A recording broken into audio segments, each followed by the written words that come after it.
So we wanted to talk about what's happened with the BAFTAs yesterday now.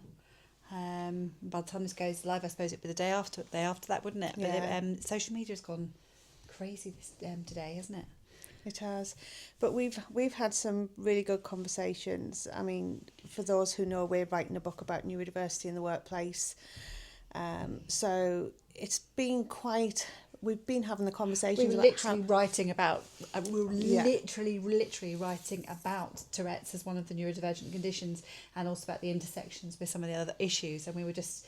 This is kind of like prime. Some of the stuff that we talk about when things go wrong. Yeah. And it has gone wrong, and we've talked quite a bit in detail about this. It is a very sensitive subject, but I think it's really important, and we're obviously approaching it from what could the organisations, the BAFTAs and the BBC, done better for this to protect and safeguard all of the individuals involved in this, because, you know, what has happened shouldn't have happened. There is individuals and communities being harmed on the back of this, and that's wrong for all parties. It is, and I'm not really seeing an awful lot being said about the BBC and the BAFTA culpability in this. So one of the contexts that we were speaking about is because obviously with my background as a specialist teacher, I've worked in some challenging education environments, and we were talking about how if I was out and about with anybody who part of their profile was Tourette's, that as the professional I would have culpability to make sure that I had risk assessed that situation, that I had safeguarded that person, everybody else involved and the community, and that would be my responsibility as a professional. And I looked at what had happened, and I'm thinking about the stress, the positive stress and the negative stress, the excitement, and actually it would only take for that person to have a thought, or for somebody else to plant the thought that you can't use the N-word. Yeah. And then when you've got Tourette's, it's nagging at you. Yeah. It's nagging at you. It's like there's so many cases where an airport user, and don't say the word bomb, and therefore it's one of the things, it's just like, and they will avoid it and avoid it and avoid it and avoid it. But they can avoid it for an hour. They might avoid it for 2 hours. But if they were there for longer than that, there'll come a point at which it will go. And I would say to you, this was completely predictable. Yeah.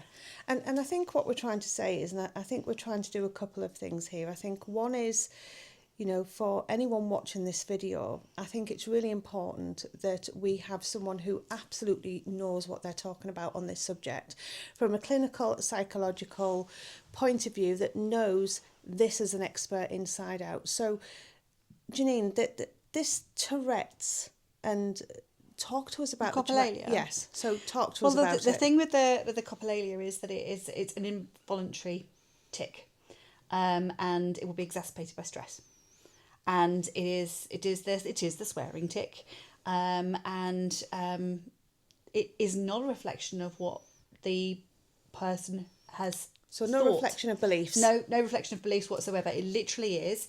The thought process comes in, and probably I would imagine he was resisting it, and then for whatever reason it's spilled over, which is one of those things. And when you say the thought process, do you mean because he knows that this is one of his tics? You've already explained it's a highly stressful, whether that's good or bad. He's in an environment where it's combination exciting. Of positive and negative stress. He's won, you know, the award's been won. There's all of that. In his mind, would it be fair to say he's probably been saying in his mind, not that he's ever thought it or meant it, no indication of racism or beliefs or nothing like that, but in his head, because he knows this could be completely unregulated and just happen. Same as at the airport. Don't say bomb, don't say bomb. Yeah. He's saying in his mind, don't say this, don't say this, don't say the so. N-word. Yeah. And it's just occurred because highly stressed, he's had no control over it. And you know, that has completely led to this situation. So he had no control. It wasn't a belief. It wasn't racist. It's come from a highly stressed. It wasn't intended as racist. We also have to completely acknowledge how it has landed for a community of people that have suffered slurs for generations. going back for a long period of time. And also, you can't just say, oh, well, he couldn't help it, therefore we have to let it go. Because the context for that is, if you let it go with one person, you're opening a floodgate, and people will use it as an excuse. Now, that's not John's fault. He's not responsible for that. No. But the reality is that's what will happen if you don't hold firm on this. That's what will happen. Yeah. So you then have two vulnerable communities. The intersections is a lot of what we do talk about, because see, we've been specifically writing a book about neurodiversity, but the intersections are really important, and diversity of all kinds are really, really important. And you just can't say, oh, well, it's okay because.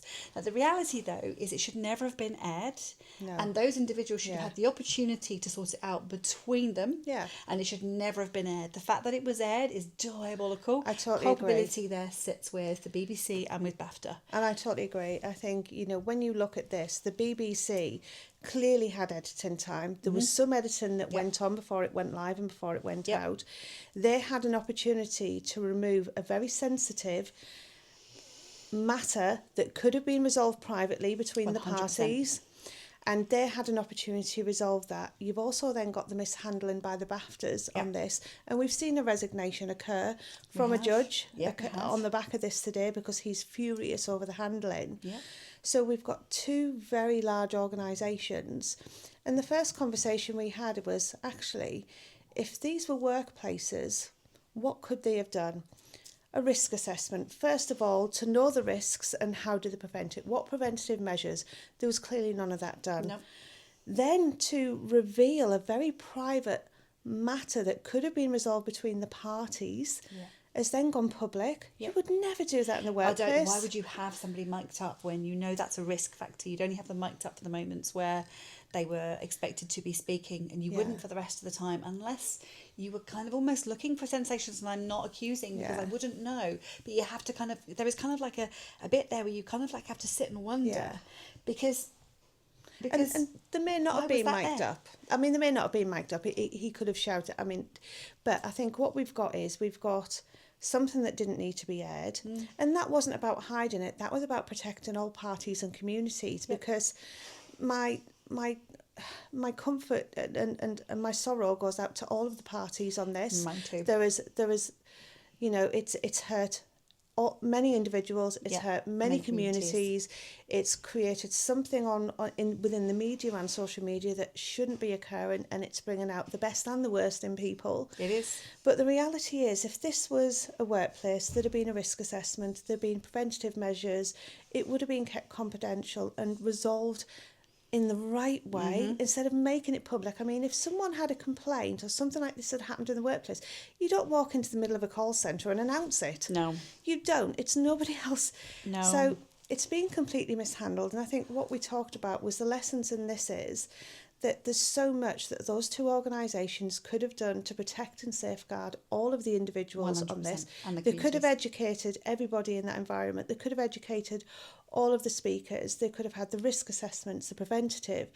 It's just completely diabolical what's happening. And I think it was just really important that we talked about the failure of the duty of care. Yeah, complete failure of duty of care, how this could be prevented. And actually, the lessons coming out of this is the lessons that we have to have in place in the workplace every day. So where are those responsible parties, like you get within HR teams, that work to prevent this within the workplace? Yeah, I mean, this is the problem with the media, isn't it? Because everything is just there to be seen. But if they had time to edit out some content they didn't want on there, they had time to edit this out. And it's really questionable that it's in there. Yeah. And I think, we just wanted to share that this is what the condition is. And actually, it was not intentional, certainly based upon his condition. No, and certainly he's very apologetic. He's mortified that he said this. I mean, he actually left early. There's a lot of press release saying he was forced to leave. He wasn't forced to leave. The media and the press are going to put out what they want. He chose to leave because it was the right thing to do with what was going on at that point. But actually, why should he have been put in that? Why should any of those individuals have been put in that position? It was a real lack of care, real lack of process, real lack of thought, and there's some serious damage that's now having to be unpicked in the communities. And You know, we just wanted to make sure that the right information regarding this Tourette's was out there, but also the lessons that can be learned for those organisations, but the workplaces, on how to prevent this as well. But we have to acknowledge people of colour have every right to feel upset. Mm-hmm. And we have to acknowledge in the same hand that the Tourette's community has the right to be upset, because actually both were failed. Yeah. Both communities were failed, not one or the other. And we've seen some beautiful videos of people who representative of both those communities coming together and talking about it. So as much as we are talking about it, really we are amplifying the voices of other people of those communities even more than our own, because that's the responsible thing to do. So we'll share we'll put some links in the chat of other people who are representative of those communities speaking about this. Thank you for listening. Thank you.